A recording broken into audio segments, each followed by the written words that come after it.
Que el Señor me los bendiga, amados hermanos, muy buenos días. Vamos a abrir nuestras Biblias en la primera carta de Tesalonicenses, capítulo 5, del versículo 4 al 11. Este día, como ustedes saben, tenemos el día de ayuno congregacional. Se inició a las 8 de la mañana y aquellos que quieran acompañarnos, pues vamos a estar aquí en la iglesia hasta las 6 de la tarde orando, leyendo la palabra y también intercediendo por los hermanos. Hay muchos hermanos que por el momento están convaleciendo con su salud, están enfermos, así que es un buen tiempo para interceder por ellos. Así que si usted se quiere incorporar, hermano, bienvenido sea. Vamos a estar durante todo este día hasta las 6 de la tarde en oración y ayuno. Vamos a leer la palabra tal y como está escrita en el nombre del Padre, del Hijo y su Santo Espíritu. Dice primera carta de Tesalonicenses, capítulo 5, versículo 4 al 11, de la siguiente manera. Pero ustedes, hermanos, no están en tinieblas para que el día los sorprenda como ladrón, porque todos ustedes son hijos de la luz e hijos del día. No somos de la noche ni de las tinieblas, por tanto, no durmamos como los demás, sino estemos alertas y seamos sobrios, porque los que se duermen de noche se duermen, y los que se emborrachan de noche se emborrachan. Pero puesto que nosotros somos del día, seamos sobrios, habiéndonos puesto la coraza de la fe y del amor, y por casco la esperanza de la salvación. Porque no nos ha destinado Dios para ira, sino para obtener salvación por medio de nuestro Señor Jesucristo, que murió por nosotros, para que ya sea que estemos despiertos o dormidos, vivamos juntamente con Él. Por tanto, confórtense los unos a los otros y edifíquense el uno al otro, tal como lo están haciendo. Vamos a orar. Amantísimo Padre Celestial, gracias te damos, Señor, por esta oportunidad que nos permite de venir aquí, congregarnos, Señor, poder aprender de las Escrituras. Hoy en esta mañana vamos a hablar acerca de viviendo en la luz. Nosotros como cristianos podemos andar en santidad porque hemos nacido de nuevo, Señor, pero muchas veces en nuestra vida no tenemos ese concepto muy claro, Señor, y no lo practicamos. Te pedimos en esta mañana que sea tu Espíritu Santo el que utilice el púlpito, Señor, el que utilice al predicador, y que sea tu palabra la que sea exaltada, Señor. Que recibamos la palabra como lo que es, como la palabra del Señor, y que atendamos los principios de las Escrituras, Padre, porque tú nos has permitido predicar tu palabra para que nosotros podamos obedecerla, para poder encontrar una guía, para que sea una luz en medio de la oscuridad. Por eso, Señor Jesucristo, Espíritu Santo, en esta mañana rogamos para que nos des sabiduría, para que nos des un espíritu enseñable y que podamos ser receptivos a la palabra no de hombres, sino del Señor. En tu nombre, Jesús, hemos orado. Amén. Puede tomar su asiento, amado hermano. La semana pasada estuvimos hablando, siempre en la misma porción, primera carta de Tesalonicenses, capítulo 5, versículo 4 al 11, acerca de las implicaciones de aquellas personas que viven en tinieblas. Y estuvimos desarrollando que hay 4 distintivos de las personas que andan en tinieblas, que son personas inconversas, personas que no están esperando la venida del Señor, personas que andan envueltas en sus delitos y pecados, que han sido muertas o que están muertos espiritualmente hablando y que son receptores de la ira de Dios, de esa ira venidera del gran día del Señor. Es un día de juicio. Ahora Pablo, durante estos versículos, establece contraste, una fuerte comparación. Y eso lo podemos ver, pero de una manera muy intencional de parte de él en estos versículos. Podemos ver cómo él empieza a comparar la luz con las tinieblas, el día con la noche, la borrachera con la sobriedad, un día de ira con que aquellos que han sido guardados o aquellos que han sido escogidos para salvación por parte del Señor. Y al final, en el versículo 11, viene Pablo y después de haber desarrollado todo esto dice: hermanos, confórtense y edifíquense unos a otros, así como ustedes lo están haciendo. Recuerden de que en el capítulo 4, desde el versículo 13 al 18, estuvimos desarrollando un poco acerca de la escatología, la doctrina de los últimos tiempos. Y ahora Pablo viene, después de haber establecido las bases doctrinales de esto, después de haber establecido la teología, viene él y se pasa a la parte práctica. Y eso es algo que nosotros debemos de aprender, hermano. En nuestra vida cristiana no todo se trata de conocer y conocer y conocer y conocer y conocer y conocer y conocer, sino que se trata de conocer y practicar. Conocer y practicar. Y en las iglesias estamos muy inundados de mucho conocimiento, pero a la hora de la práctica nos cuesta muchísimo. Hablamos mucho de las doctrinas de la gracia, pero cuando presentamos esa doctrina de la gracia lo hacemos sin gracia. Olvidamos a un lado el amor fraternal y poco a poco la iglesia se va convirtiendo en un cúmulo de conocimiento sin amor fraternal, sin esa practicidad. Porque acuérdense que el mismo Señor Jesucristo dice que una característica o un distintivo de un discípulo de Él, ¿cuál es? Un mandamiento nuevo os doy, que os améis los unos a los otros como yo os he amado. Entonces el amor fraternal es una marca distintiva del discípulo de Cristo. Y ahora vamos a estudiar acerca de qué significa vivir en la luz. Vivir en la luz implica que esa persona ha nacido de nuevo y ha sido salva por medio de la sangre preciosa de Jesucristo. Y a través de ese nuevo nacimiento, esta persona recibe al Espíritu Santo en su corazón, se convierte, se arrepiente de sus pecados y ahora vive una vida digna de la vocación a la cual ha sido llamada.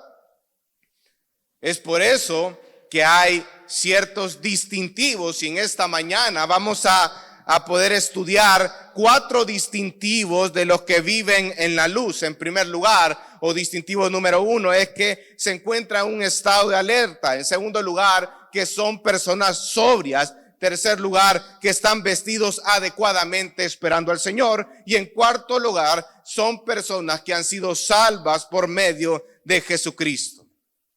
Vamos a estudiar la primera. Dice, están alertas. Mira el versículo 5, dice, porque todos ustedes son hijos de la luz e hijos del día. No somos de la noche ni de las tinieblas. Y fíjense que Pablo empieza a decir, vosotros sois hijos de la luz e hijos del día. Todos sabemos de que el Dios al cual adoramos es un Dios de luz y en él no existe tiniebla alguna. Eso se dice Primera de Juan, capítulo 1, versículo 5. Y todo lo que sale del Señor trae esa luz, trae esa luminosidad. En las Escrituras, cuando hablan acerca de la luz, hacen muchas referencias y entre las cuales podemos mencionar, en primer lugar, vamos a Mateo capítulo 4, versículo 16. Cuando las Escrituras hablan acerca de la luz, hace referencia a la encarnación de Cristo y a la proclamación del mensaje del Evangelio. Mire lo que dice Mateo 4:16, dice, el pueblo asentado en tinieblas vio una gran luz y a los que vivían en región y sombra de muerte, una luz les resplandeció. Ahí está hablando de la venida de nuestro Señor Jesucristo, de esa encarnación y de la proclamación del Evangelio al mundo, ese mundo caído que está habitando en oscuridad. Dice Mateo 4:16 que vio una gran luz, Jesucristo. Por otro lado, también las Escrituras habla, cuando hacen referencia acerca de la luz, habla acerca de la conversión del creyente. Vamos a Efesios capítulo 5, versículo 8. Efesios capítulo 5, versículo 8.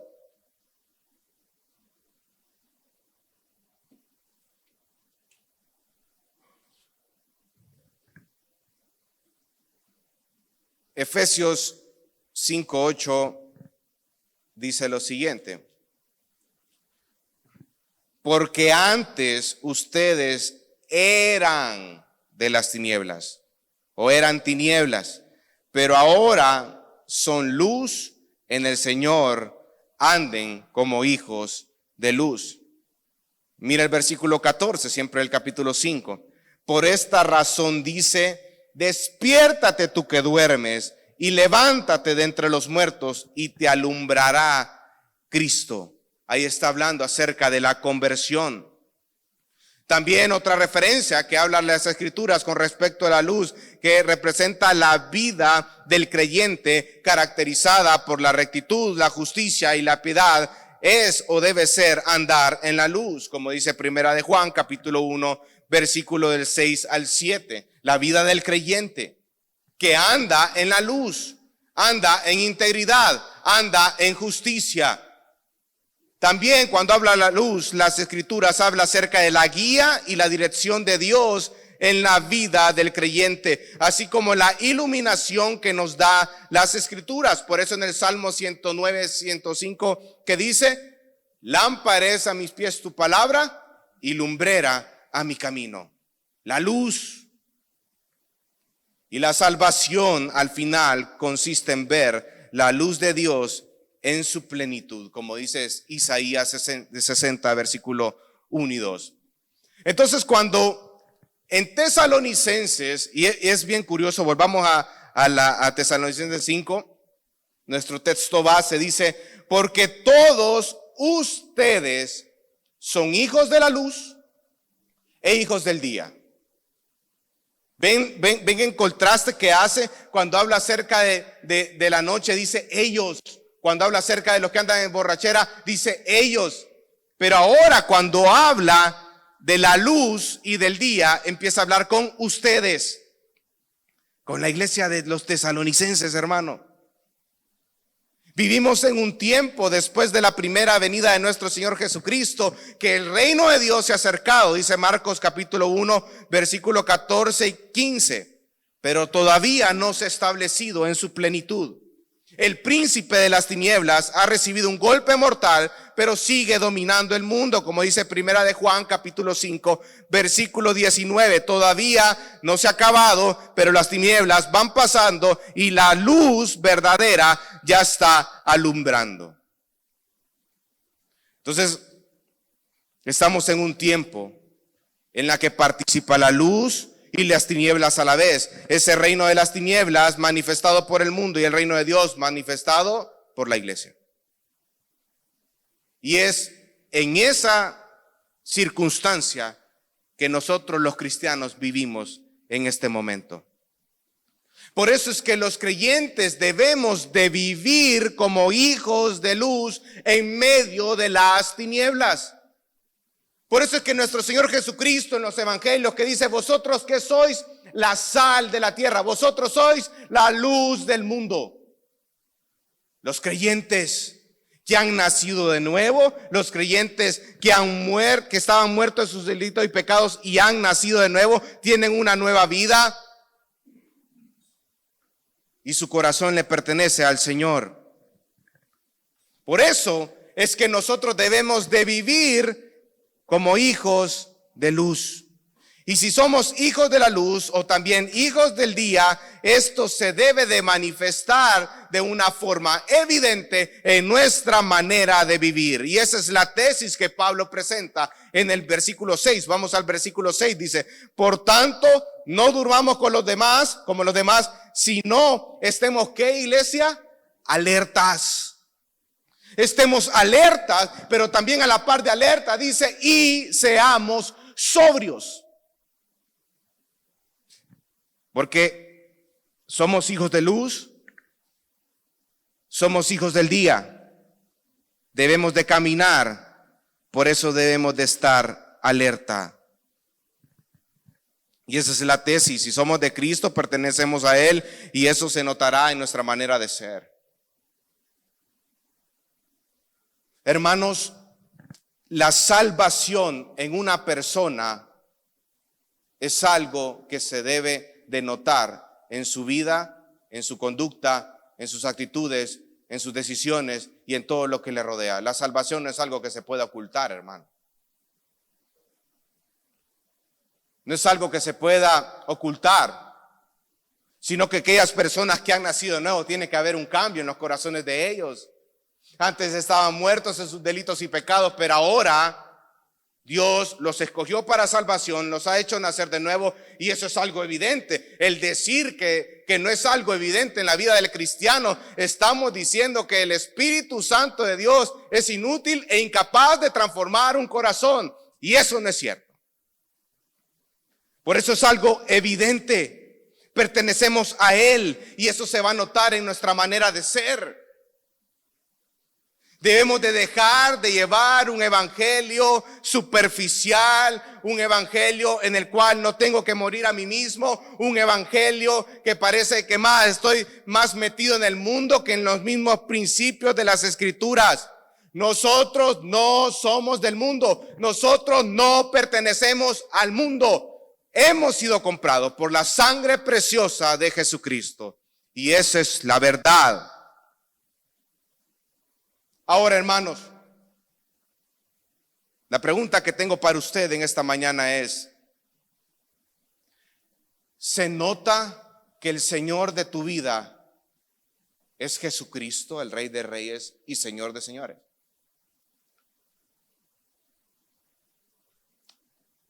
Desde que tú naciste de nuevo, ¿se nota que en realidad ha habido un cambio, que ha habido una transformación en ti? ¿Tu esposa ha notado ese cambio en ti, hermano? ¿O viceversa? ¿Tu esposo ha notado ese cambio en ti, hermana? ¿Tu familia ha visto algo diferente en ti desde que naciste de nuevo y que estás aprendiendo acerca de las Escrituras? ¿Has crecido en el evangelio? Ok, pero las personas notan que el Señor de tu vida es Jesucristo. ¿Qué aspectos de tu vida han cambiado desde que has nacido de nuevo? No nos vayamos, no, de que de hace 4 o 5 años. Desde enero, hermano. ¿Qué cosas has cambiado desde que empezó el año hasta aquí?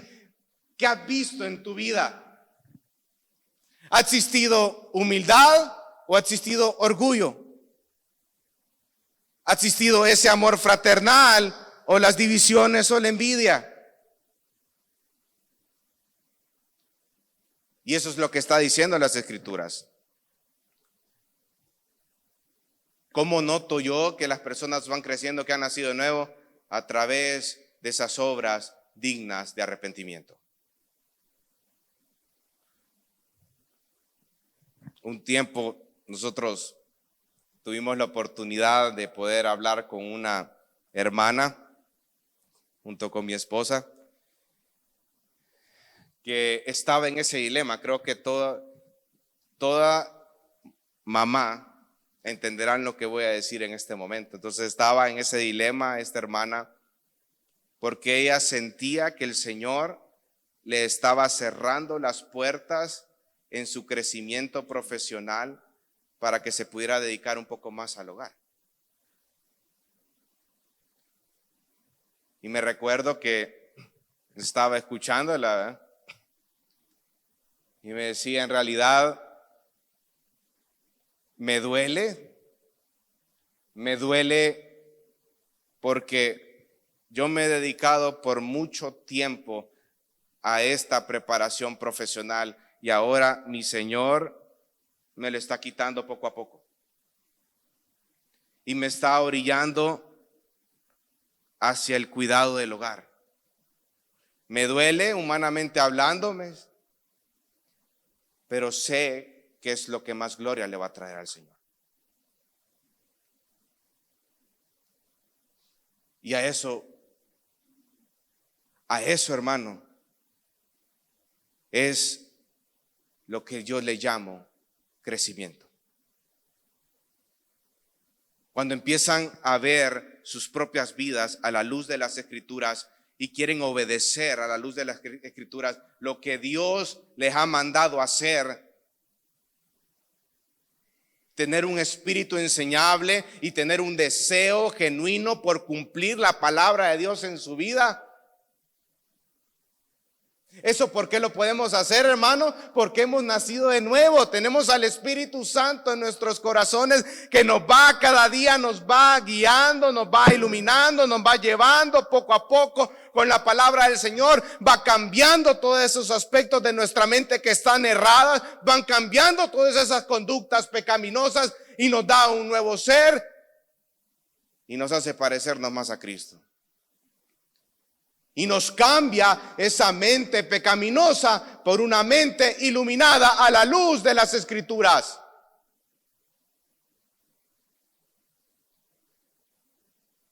Todo empieza en la mente, pero eso se refleja también en mi manera de actuar. Pero, ¿quiénes son los hijos de la luz? Porque hay algo. Y en Colosenses capítulo 1 versículo 13 dice, porque Él nos libró del dominio de las tinieblas y nos trasladó al reino de su Hijo amado. Entonces, ¿quiénes son los hijos de la luz? ¿Quiénes son los hijos del día que está desarrollando Pablo en el versículo 5? Y la respuesta es, todos vosotros. ¿Eso qué implica? Es decir, todos aquellos que son miembros de la iglesia de Dios en Tesalónica. Todos aquellos que recibieron la palabra del evangelio, como dice el capítulo 1, versículos 5 al 6. Todos aquellos que se convirtieron de los ídolos a Dios, capítulo 1, versículo 9, que estaban sirviendo a los ídolos y ahora están sirviendo al Dios vivo y verdadero. Conversión, arrepentimiento, nuevo nacimiento. De eso se está hablando acá. Son aquellas personas que dan frutos dignos de arrepentimiento y que hay evidencias del carácter genuino de su conversión. ¿Qué fue lo que dice Pablo en el capítulo 1, versículo 3? Si quieren vayamos rápidamente al capítulo 1, versículo 3 en Tesalonicenses. Mire cómo se presenta Pablo con los hermanos de Tesalónica. Dice, amados hermanos, vamos a leer del versículo 2, siempre damos gracias a Dios por todos ustedes, mencionándolas en nuestras oraciones, teniendo presente sin cesar delante de nuestro Dios y Padre, el que tiene presente Pablo, ahí dice, su obra de fe, su trabajo de amor y la firmeza de su esperanza en nuestro Señor Jesucristo. Cuando habla de ustedes, está hablando de una iglesia, de unas personas con esas características que han nacido de nuevo, que reciben la palabra de Dios como es, como la palabra de Dios y no como hombre, que practican el amor fraternal. Es esa iglesia que hasta el mismo Pablo luego les dice, yo no tengo más que enseñarles acerca del amor fraternal. La única indicación que tengo para ustedes es que abunden más y más en ello. ¿Cómo lo están haciendo? Estas personas son las que están alertas y están vigilantes porque el día del Señor se acerca. Volvamos al capítulo 5. La primera característica o el primer distintivo de aquellos que viven en la luz es que están alertas. Por eso es que dice en el versículo 5, hijos del día, no somos de la noche ni las tinieblas, por tanto no durmamos con los demás, sino estemos alerta. Los creyentes hemos sido alumbrados por la luz de Cristo, por eso velamos. Por eso somos vigilantes. Ahora, iglesia, nosotros necesitamos ser exhortados todos los días a no bajar la guardia. No bajemos la guardia, hermano. No dejes de escudriñar las escrituras, hermano. No dejes a un lado la oración. No dejes a un lado el venir y congregarte aquí a la iglesia y poder convivir, poder adorar a Dios en comunidad. Debemos de estar alertas. No debemos de bajar la guardia, porque ahora, dice Romanos 13:11, la salvación está más cerca de nosotros que cuando creímos. Cristo está más cerca por venir. Y por más experimentado que sea el creyente, que sea esa persona que ha nacido de nuevo, por más experimentado que éste sea, su vigilancia se debe de mantener siempre hasta que Cristo venga. El creyente siempre tiene que estar alerta. Todo aquel que se convierte de las tinieblas a la luz, que se convierte verdaderamente a Dios, se caracteriza por una vida de servicio y de vigilancia. Estar alertas en su contexto significa vivir en la expectación constante de que Cristo va a venir cualquier día. Hoy mismo puede venir el Señor. Estar alerta. Y eso me va a llevar a mí, ¿el qué? Amar su venida. Y cada día que yo recuerda que Cristo viene y que viene pronto, eso me debe de llevar a mí a cultivar la santidad en mi corazón. Por eso es que dice que tenemos que estar alerta. Debemos de ser vigilantes y no podemos darnos el lujo de dormir en este tiempo, en la guardia, sino que hay que estar de pie, estar firmes y estar vigilantes y alertas que el Rey viene. En una ocasión, siempre cuando uno va iniciando los proyectos, hermano, en lo que es la construcción, siempre nos pide el propietario que nosotros pongamos aún seguridad, ¿ya?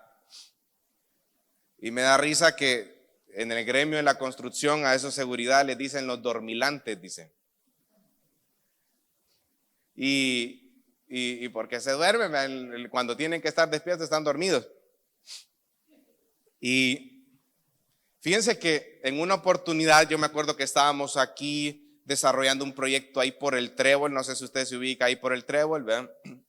Donde antes había un pollo campero, casi que a la par hay un edificio ahí por donde está también la Bimbo y todo eso, ese bulevar se llama Bulevar Vijosa. Entonces, enfrente de ese centro comercial donde estaba el pollo campero, había un edificio que nosotros nos tocó construirlo, que es el edificio de Incomets.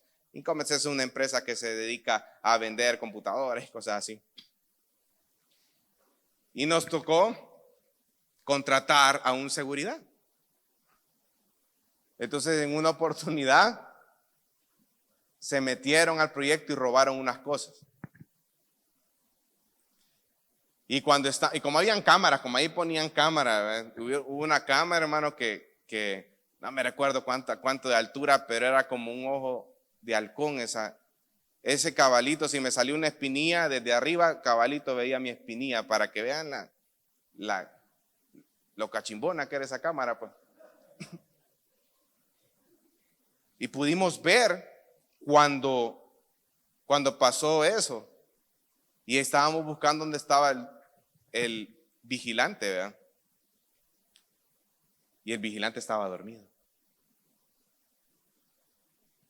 Me recuerdo que en esa ocasión el administrador del proyecto llegó temprano porque se lo notificaron. Y cuando él llegó, el vigilante estaba dormido. Y se levantó con los ojos rojos, ¿verdad? ¿Cómo usted, hermano? ¿Qué pasó aquí? Se había dormido el dormilante. Y fíjense que muchas veces nosotros como cristianos tenemos las mismas actitudes. Cuando la Biblia nos manda estar despiertos, estar alerta, estar vigilantes en nuestro caminar, Nosotros cuando tenemos que estar despiertos, nos dormimos. Y ojo, porque caemos en una frialdad sin darnos cuenta.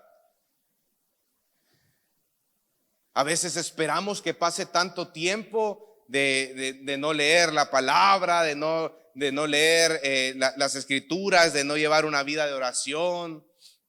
Nos alejamos de esta vida en comunidad y poco a poco nuestro corazón ahí va enfriándose con las cosas del Señor, y cuando menos sentimos ya pasaron 1 mes, 2 meses y no nos estamos congregando, y a nosotros no nos hace falta el estar aquí en la comunidad de la fe. ¿Sabes por qué, hermano?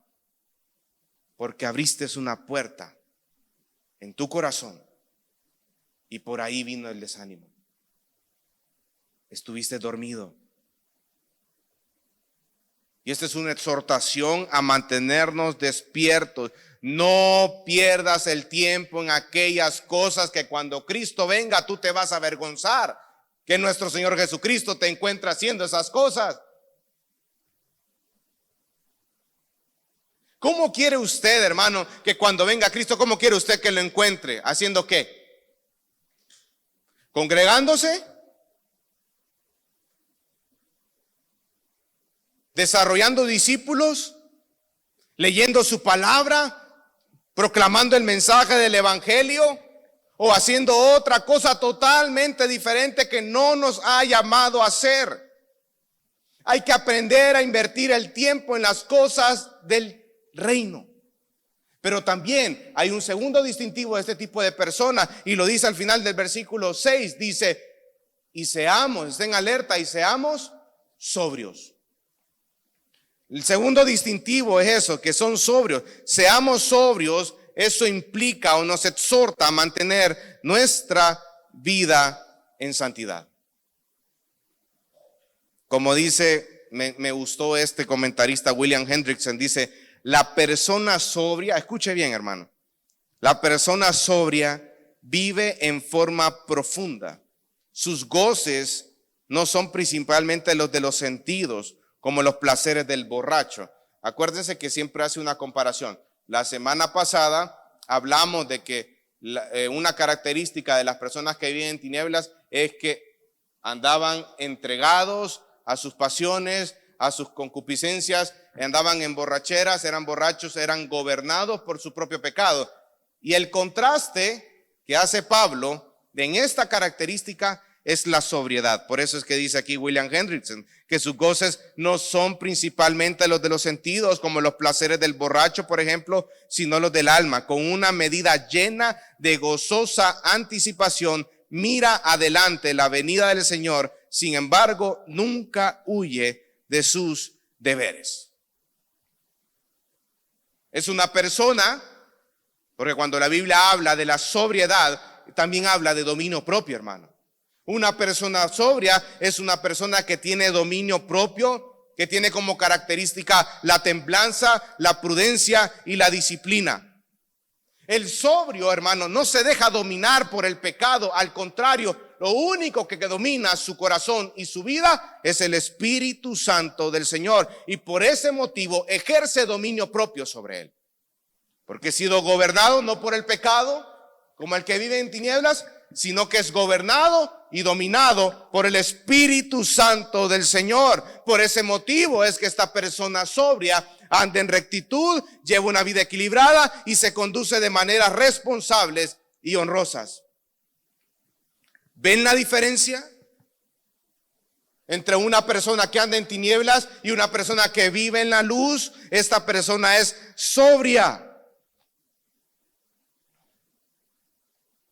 Y cuando la Biblia habla de la sobriedad, hermano, también habla acerca de ese servicio fiel o esa dedicación y esfuerzo y el pleno uso de sus facultades para el servicio del Señor.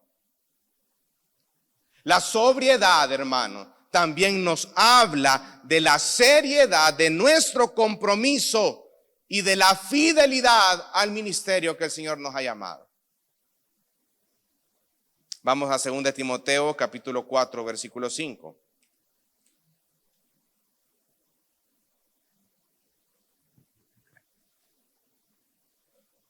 desde el versículo 1 para que usted entienda un poquito más acerca de este concepto de la sobriedad. Una persona sobria es una persona que tiene o ejerce el dominio propio. Es una persona que se caracteriza por la prudencia y por la disciplina, por la templanza.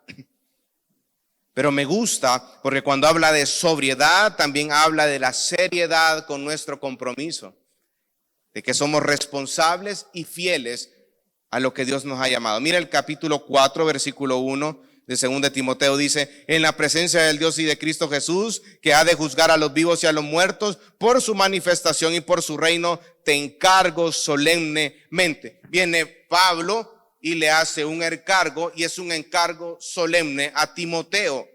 Recuerden que segunda carta de Timoteo fue escrita ya en los últimos días del apóstol Pablo. Por eso ya vamos a leer otros versículos. Dice, ¿cuál fue el encargo solemne que le hizo Pablo? Dice, predica la palabra, insiste a tiempo y fuera de tiempo, amonesta, reprende, exhorta con mucha paciencia e instrucción. Viene Pablo y lo que le hace, el encargo solemne que le dice a Timoteo: Timoteo, predica la palabra. Volvamos al versículo 3, dice, ¿por qué?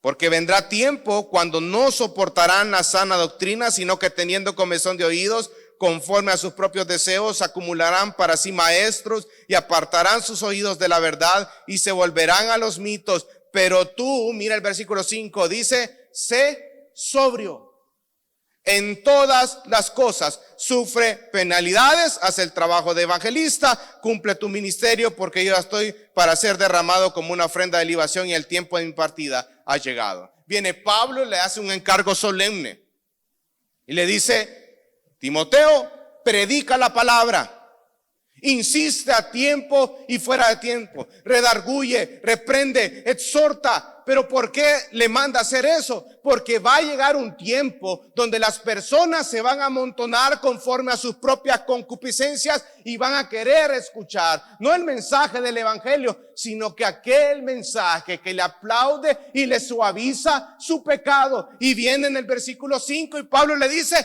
pero tú, Timoteo, hijo mío en la fe, sé sobrio.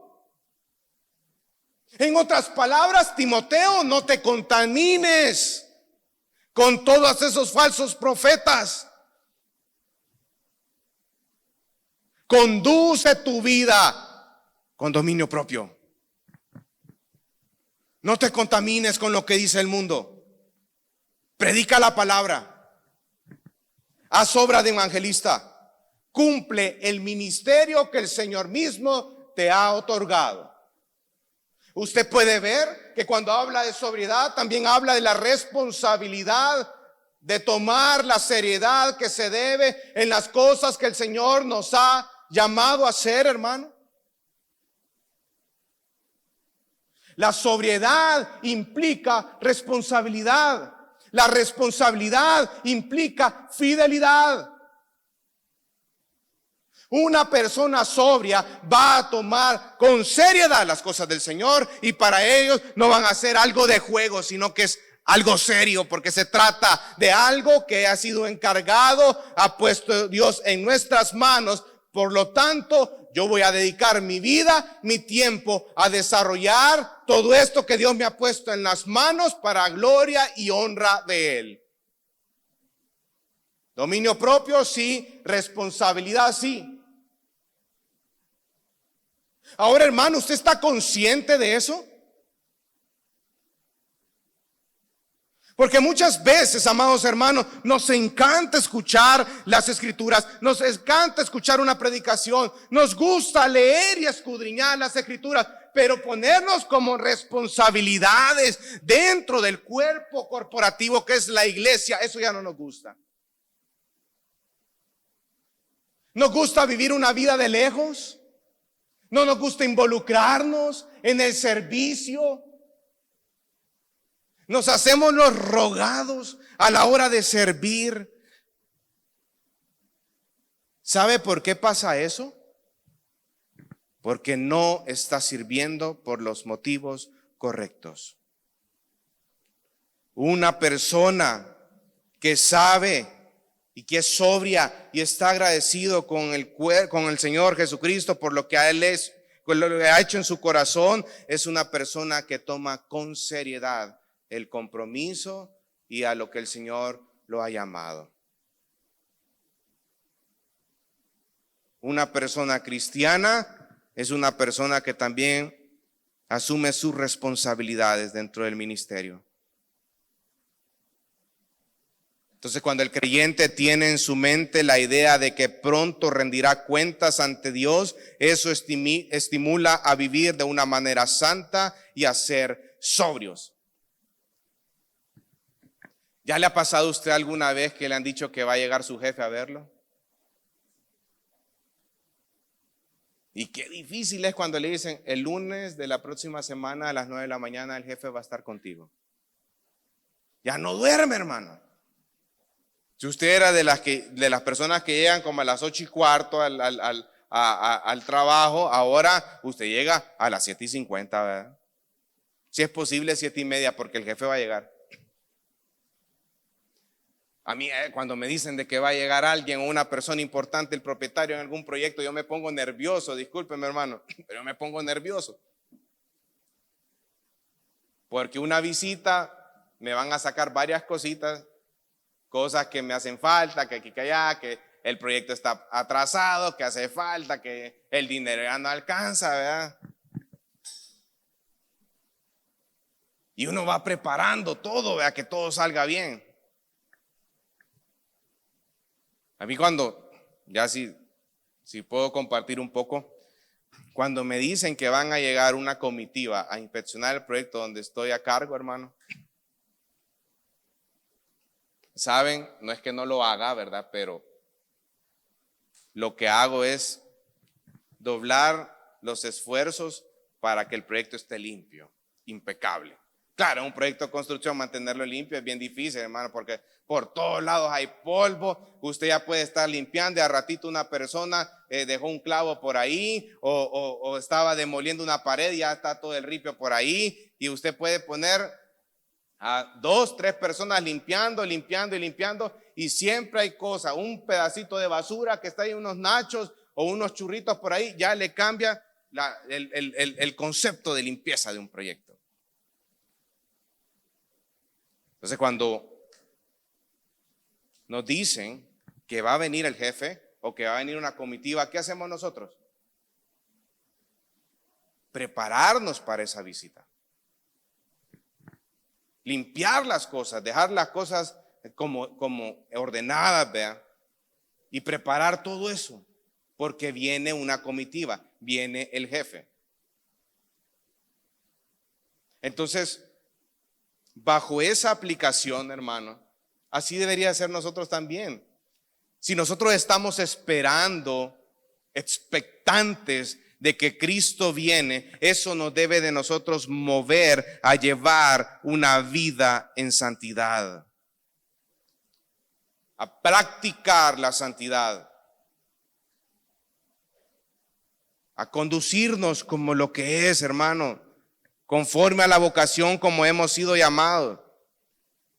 Juan 14:17 dice que nosotros no somos de este mundo. También en 2 Corintios 6:14 nos dice que no puede existir comunión entre la luz y las tinieblas. Y en nuestra ciudadanía está ¿dónde? ¿En la tierra?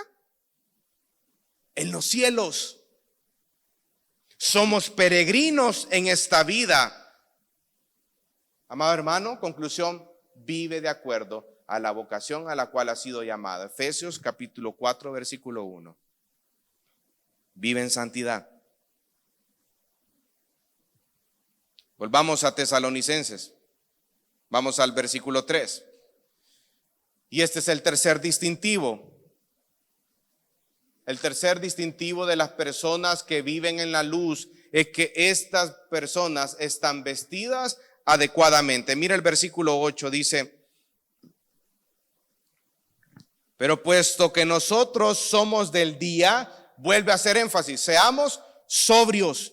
Y de ahí continúa diciendo: habiéndonos puesto la coraza de la fe y del amor, y por casco la esperanza ¿de qué? De la salvación. Seamos sobrios. Cuando usted va a dormir, hermano, ¿usted duerme con la ropa con la que ha trabajado todo el día? No, vea. Espero que no, hermano. Y espero que se bañe también cuando llegue de la casa también, vea, no que todo sudoroso ahí. Uno cuando llega a la casa se da un baño, ¿verdad? Se quita ahí todas las impurezas. Y uno ya cuando se va a dormir y todo, uno prepara su vestimenta para dormir. A algunos les gusta dormir con pijamas. Hay hermanas que les gustan los camisones que le lleguen hasta abajo.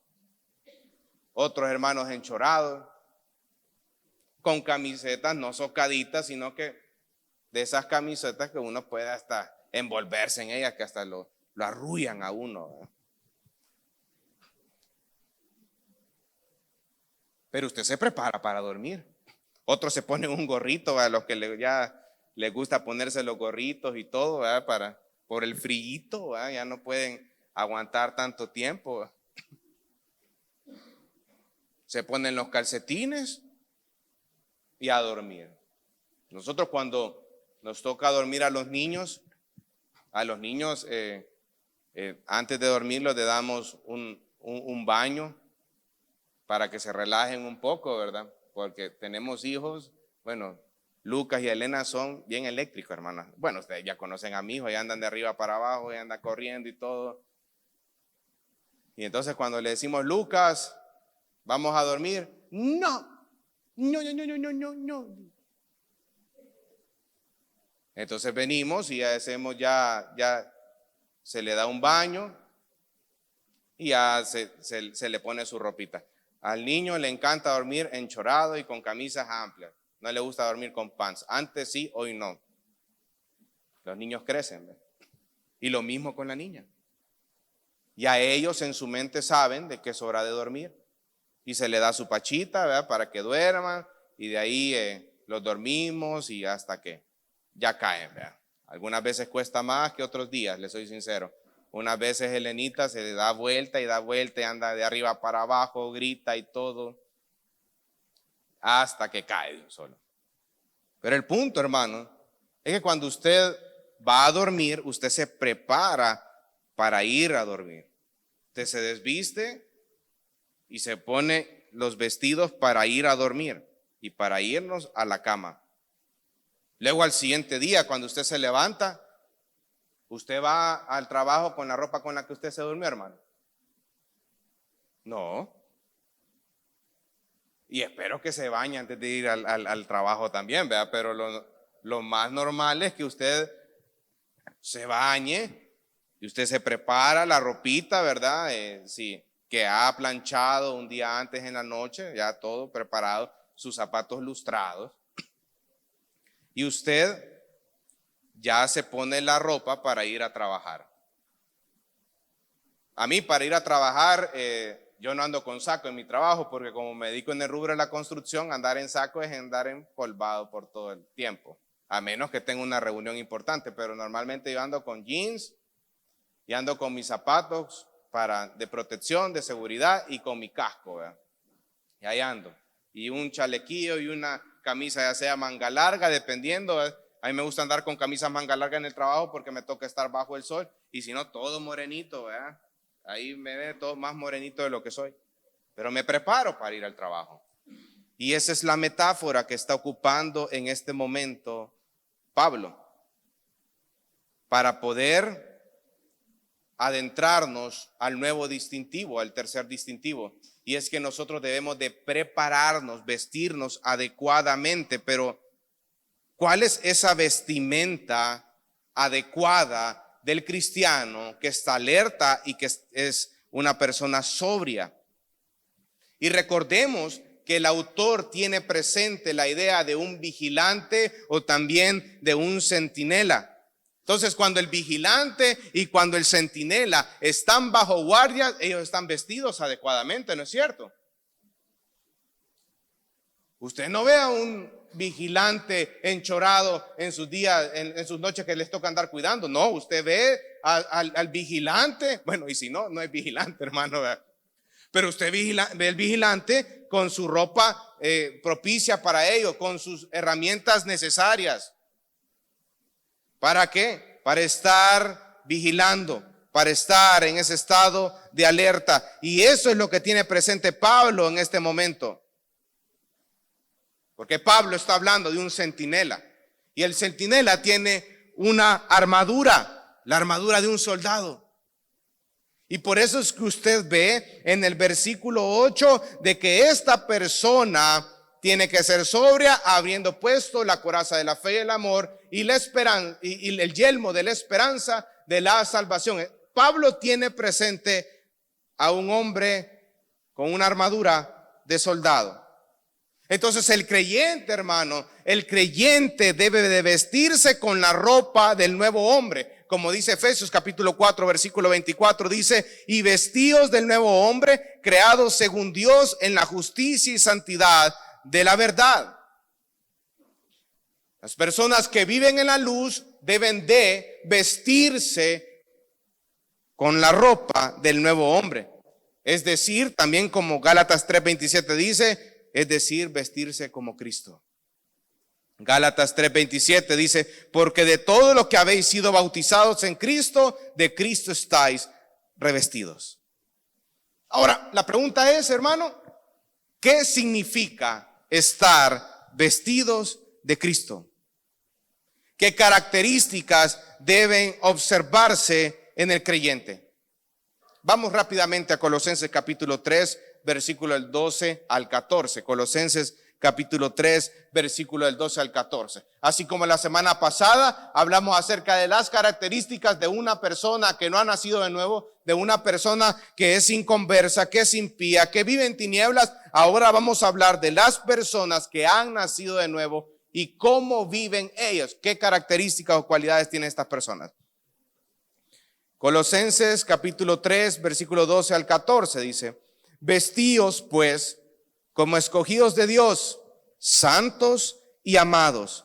¿De qué? De entrañable misericordia.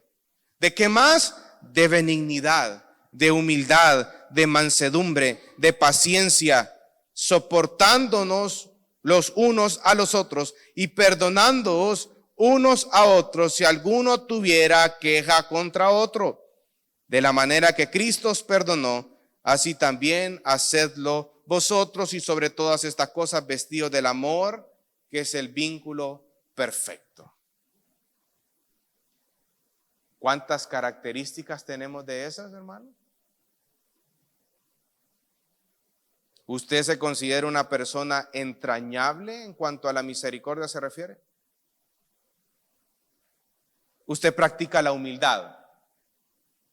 Sí, yo soy humilde, orgulloso.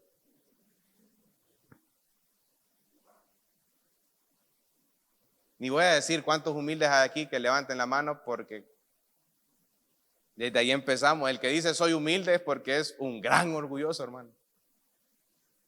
Y el que dice que es un gran orgulloso sin pecaminosidad, probablemente ahí hay humildad. Que nadie tenga más alto concepto de sí mismo como debe de ser. Mira otra característica, dice de mansedumbre y de paciencia.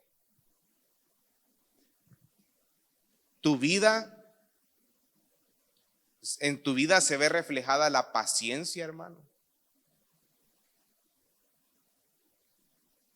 No, hombre, si estamos haciendo la cola en el banco y faltan 2 personas, ya estamos casi que le damos duro cuando una persona que no está abusado ahí de pasar a la caja del banco, que, ay, apúrate, vos no ves que ahí está llave.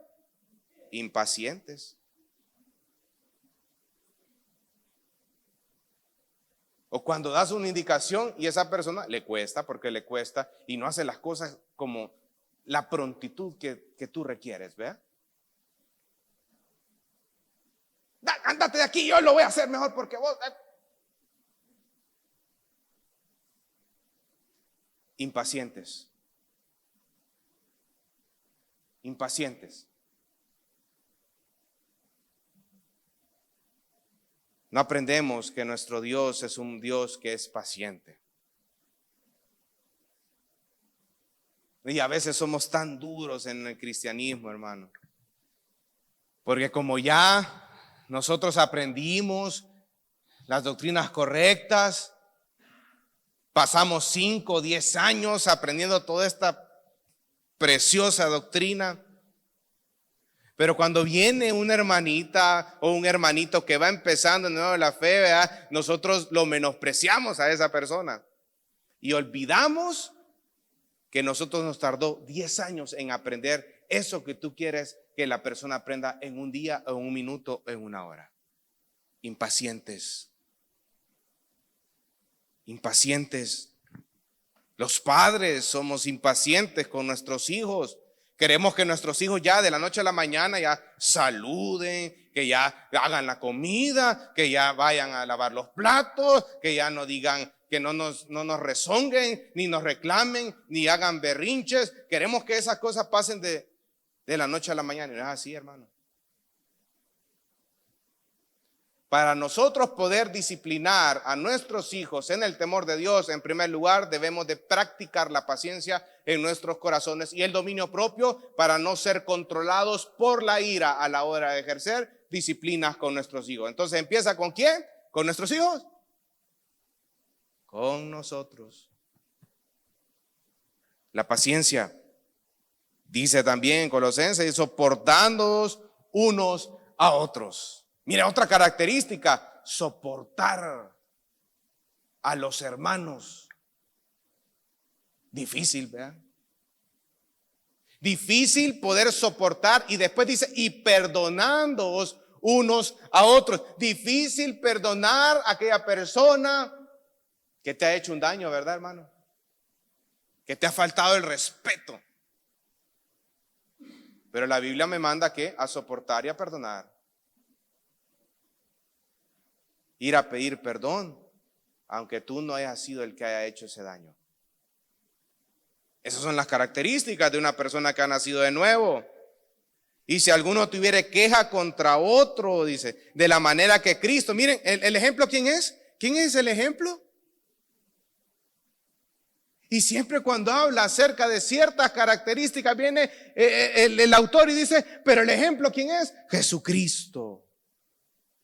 Cristo es nuestro ejemplo. Cristo nos perdonó, y como nos perdonó, así también nosotros lo debemos de hacer. Y sobre todas estas cosas, vestidos ¿de qué? Del amor, que es el vínculo perfecto. Ese es el tipo de vestimenta con el cual el creyente debe salir día con día. Así debe parecer el creyente ante el mundo. Pablo no indica una nueva obligación, sino que es algo que debemos de asumir. Vestirnos con la armadura es la consecuencia inevitable de nuestra conversión. Pero viene y dice la coraza de la fe y del amor y el yelmo de la salvación. Coraza y yelmo.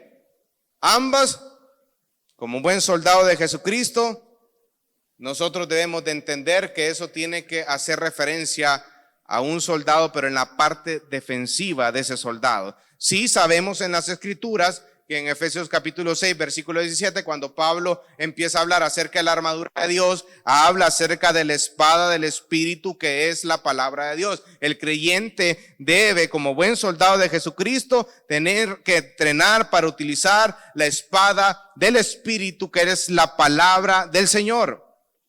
Pero en este caso, Pablo empieza a ocupar, o el enfoque de él es de soldados que están en una posición defensiva porque están considerando nuestra preparación para el día del Señor. Son soldados que están alertas y son sobrios porque el Señor viene. Y habla acerca de una coraza. Y esta es una coraza de la fe y del amor. La fe nos habla de nuestra actitud correcta hacia el Señor Jesucristo. La fe habla acerca de la confianza en Dios para nuestra salvación. Y habla también del amor. Y el amor es nuestra actitud correcta hacia nuestro prójimo. La fe es la capacidad de ver al invisible y vivir en su temor. ¿Quién cree eso? solo aquellos que han nacido de nuevo. Y como sabe que Dios es un Dios omnipresente, es un Dios que está presente en todos lados, eso lo mantiene a él a ser sobrio y a vivir en santidad. La fe, la confianza en Dios. Ahora, el amor, cuando habla acerca del amor dirigido a Dios y luego a su pueblo, centra nuestra atención y nuestro afecto en las cosas de Dios e impide que seamos seducidos a las cosas del mundo. La fe auténtica obra por el amor y sin él es estéril, como dice Santiago, capítulo 2, versículo 20. Entonces dice la coraza de la fe y del amor, pero después dice, y el yelmo de la esperanza de la salvación. Hay algo muy interesante, porque el yelmo es aquello, es como lo que se ocupa para proteger la cabeza. Y es bastante interesante porque cuando Pablo habla en Efesios capítulo 6 de la armadura de Dios, él habla acerca del yelmo de la salvación, pero cuando usted compara Efesios capítulo 6 con primera carta de Tesalonicenses 5 versículo 8, usted puede ver que hay algo muy intencional en Pablo ahí. Él dice que es un yelmo de la esperanza de la salvación. ¿Por qué está esa palabra esperanza allí? Porque viene desarrollando una escatología de por medio. Está hablando acerca de esa salvación, una salvación que estamos gozando en este momento, sí, pero también que tiene un aspecto de futuro. Un aspecto de la obra futura y el final de que Cristo culminará con la historia de nuestra salvación.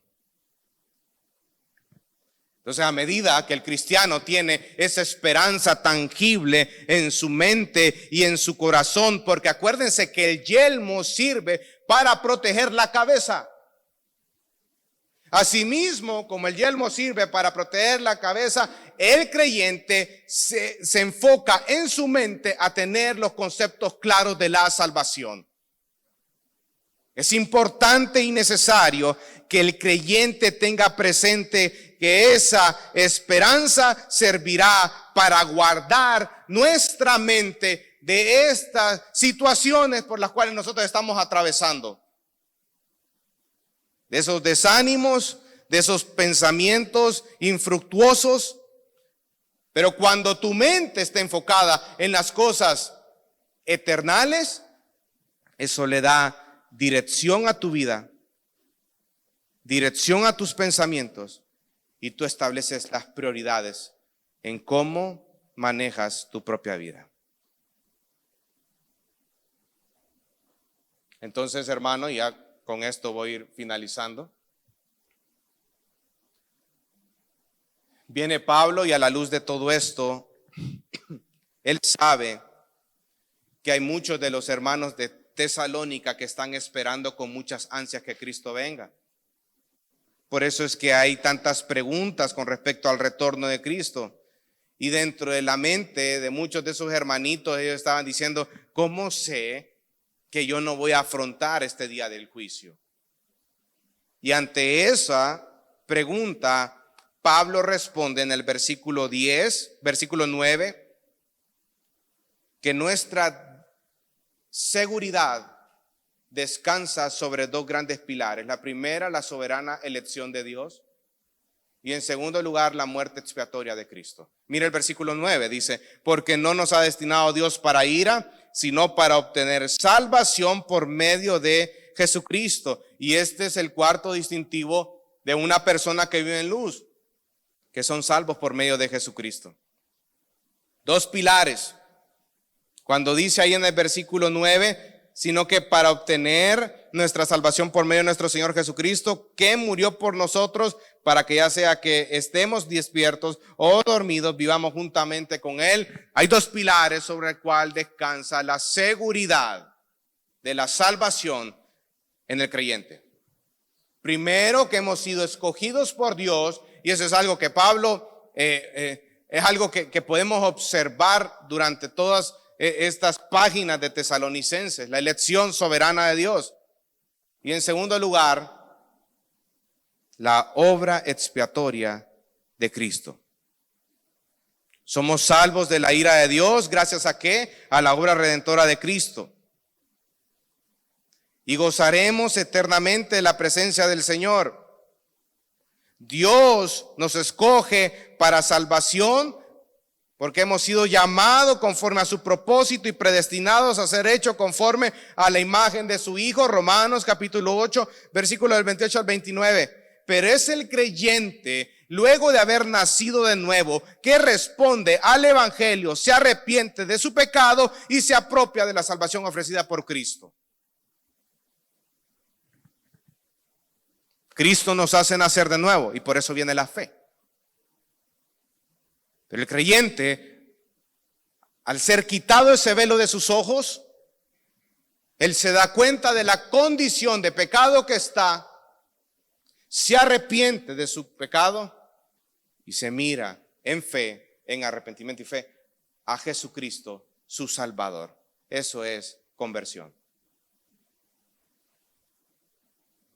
Pero la Biblia nos manda a los creyentes en Filipenses capítulo 2, versículo 14, que nosotros debemos de ocuparnos de nuestra salvación. ¿Con qué, iglesia? Con temor y con temblor.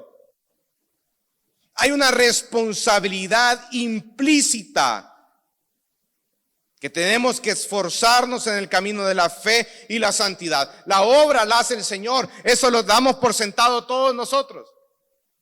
Sin embargo, hermano, debemos de ocuparnos de nuestra salvación con temor y temblor. Debemos de ser responsables en nuestro crecimiento personal. La salvación final está asegurada porque dan frutos de la salvación presente, y en el caso de los tesalonicenses ya se habían visto evidencias genuinas, productos de su elección, como lo vimos anteriormente en el versículo 3 y 4 del capítulo 1. Pero en el versículo 10 dice que murió por nosotros. Ese es el segundo gran pilar, porque nosotros estamos seguros de nuestra salvación, la obra expiatoria de Cristo. Sin la cruz de Cristo no habría salvación alguna para nosotros. Somos salvos por Él. Jesucristo es el centro de todo esto. Jesucristo murió en nuestro lugar. Jesucristo padeció como nuestro sustituto, llevó nuestros pecados y nuestra culpa al fin de expiarlo como víctima sustitutiva en la cruz.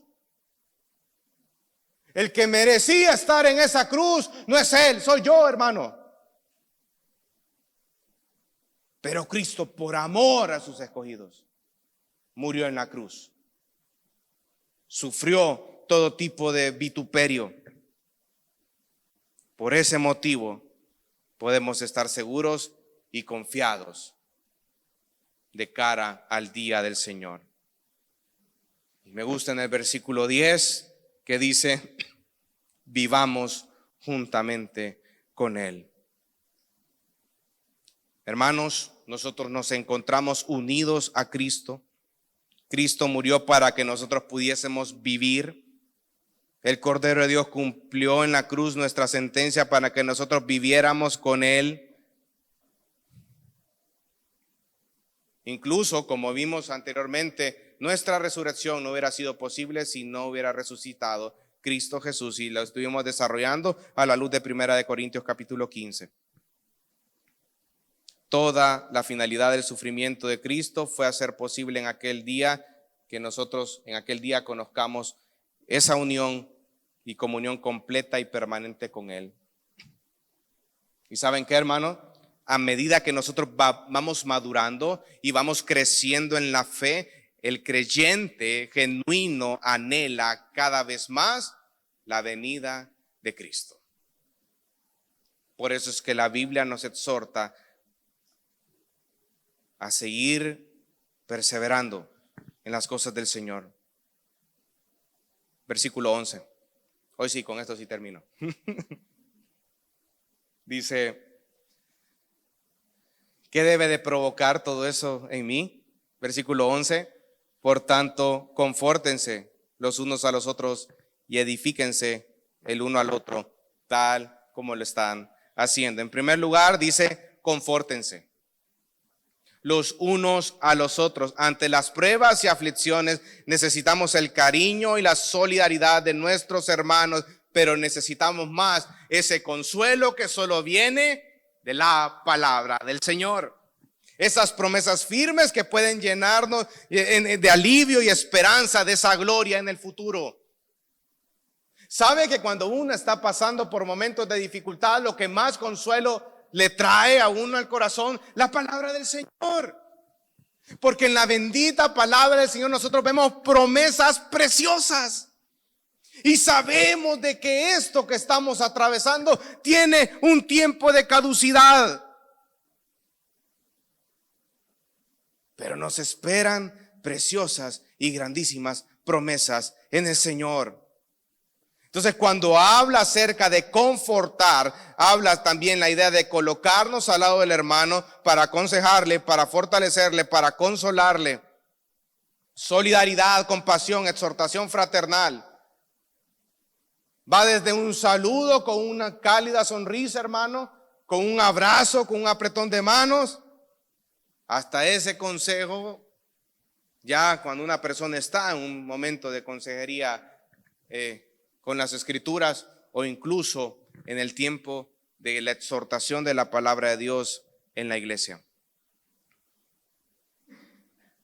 No solo se enfoca en el tiempo del púlpito, sino también en esas conversaciones particulares entre uno y otro, que el propósito de eso es confortar, consolar al hermano y edificar. Y eso es lo otro que dice: edifíquense los unos a los otros. Esas conversaciones y acciones que conducen a que otros crezcan en madurez espiritual, en contraste de toda clase de palabra o acción que en lugar de edificar va a destruir. Edifíquense los unos a los otros.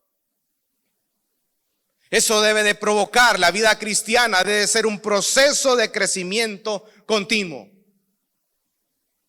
¿Qué debe de provocar todo esto que hemos estado desarrollando durante 2, 3, 4 semanas, hermanos? Que nosotros nos edifiquemos los unos a los otros. Esas conversaciones que Dios te permite tener con tus otros hermanos en Cristo deben de ser enfocadas ¿a qué? Al crecimiento y edificación del hermano en Cristo. Si tú en esos tiempos donde tú estás hablando con él, estás ocupando ese precioso tiempo que tú puedes aconsejarlo a la luz de la palabra a esa persona, en lugar de hacer eso, estás elaborando chismes, hablando mal de otro hermano, no estás edificando, iglesia, estás destruyendo totalmente lo contrario a lo que la Biblia te manda hacer. Pero me encanta que finalice el versículo 11 diciendo tal como lo están haciendo.